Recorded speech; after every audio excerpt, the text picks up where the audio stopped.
So, as expected, there was a lot of people who got mad at the Why Japanese Fashion Sucks video, and for good reason. It's a point of contention. However, it is not our job to fawn over Japanese fashion like it's the best thing since the Cyber Japan dancers.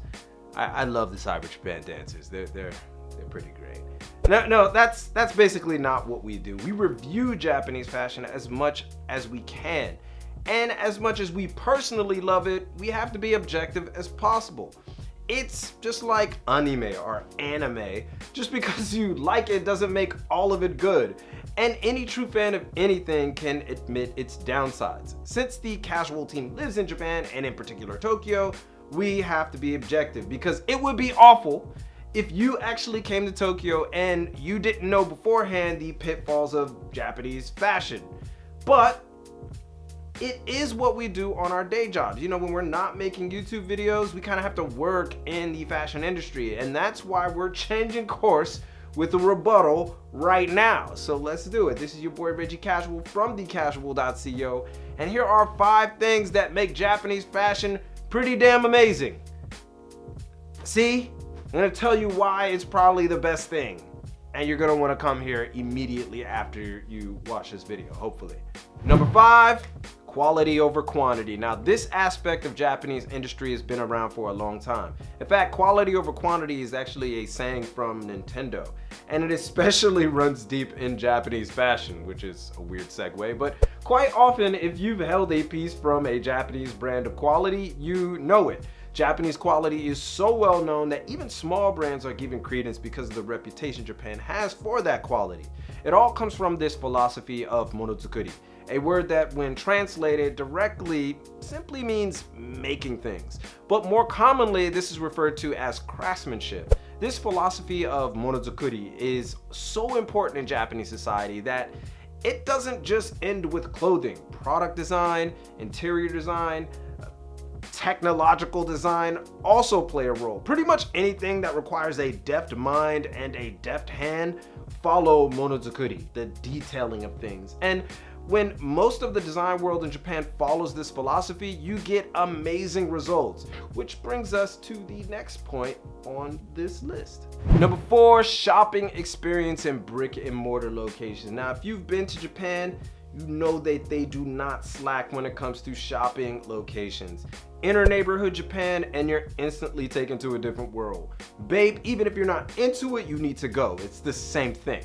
The park in Ginza was in an abandoned parking garage in the Sony building. The Phil Visma store has an outside balcony to chill out and drink cafe lattes. Comme des Garçons feels like you're entering an art gallery, and even Off-White, which is not even a Japanese brand at all, feels like you entered a brokerage firm over there at Something and Associates. It's all quite amazing, and it gives you more respect for the brands and the pieces. When it comes to understanding the nuts and bolts of a brand's image, Japan provides the platform where you can display that vision with shopping and brick and mortar experiences that are second to none. Number 3, the secondhand market. Now, the secondhand market in Japan is arguably the best in the world. Arguably. I haven't been everywhere, but it's pretty thorough over here. I mean, I mentioned this before, but going into a thrift shop in Japan is basically the only place you need to go to buy great items, which definitely means that a video on secondhand shops has to be made soon. Sorry about that. We'll get on that. But anyway, go to a secondhand designer store like Ragtag, Brand Collect, or Second Street, and you'll find gems. And it's all due to the fact that there is a culture of no waste in fashion in Japan. It's almost too much. There's no possible way that you could ever be about one single brand in Japan. It's the reason why I never tell people like, oh, what's your favorite brand? I don't have an answer. There's too much dope stuff, even in the secondhand market. And that's pretty much always a good thing. Number 2, refined cultural nods.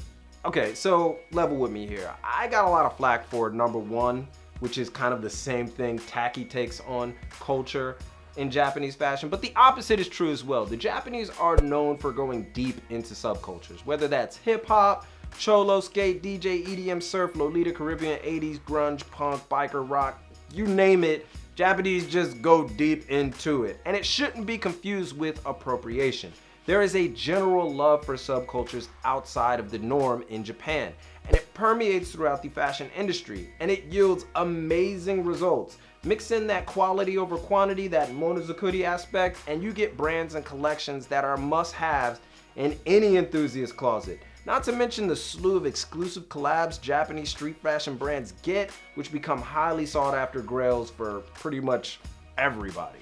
And number one, I'm gonna make it easy for you, so check it out. It's Undercover number 9 Unused Vanquish Fragment Softnet FCRB Mr. Hollywood Sakai Babe Double Taps 40% Against Rights Bed JW Ford Neighborhood Japan Vism Comme de Garçon Cap Imp Y3 Saipor Om Dokamar Blue Japan Hollywood Ranch Market Om Please Hysteric Glamour Universal Products Glam Human Made Jada Sugalism Magic Stick Entertainment White Mountaineering United Arrows and Sons Black by Vanquish Monkey Time Stussy Japan Edwina Earl Fundamental X-Girl Gaijin Mei Takahiro Miyashita the Soloist Meizumi Haru Yasuhiro The Crimey CDG Man by Jinya Watanabe Hinder Scheme Wacka Maria Lab Musician Almost Black or Slow Capital even damn Uniqlo gets props.